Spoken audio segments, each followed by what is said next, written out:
நம்ம சில நேரத்தில் ஆண்டவர் சமூகத்துக்கு போய் ஆண்டவரை லவ் பண்ணுறதே ஒரு பாடலாக மாறிடும் தெரியுமா?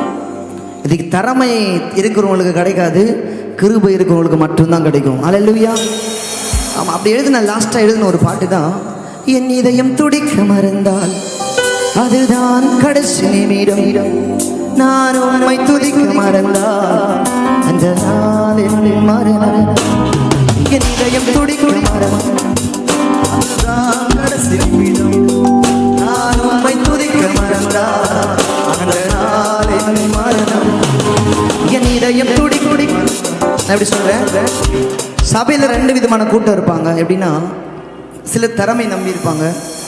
திறமையை நம்பி இருக்கிறவங்க சபையில் பாட மாட்டாங்க, கையை தட்ட மாட்டாங்க, ஏன்னா அவங்களுக்கு திறமை இருக்குது. சில கிருபையை நம்பி இருப்பாங்க, இவங்க பைத்தியக்காரத்தனமாக ஆராதிப்பாங்க. பாட்டு தெரியுதோ இல்லையோ கை ஆட்டோமேட்டிக்காக தட்ட ஆரம்பிச்சிடும்.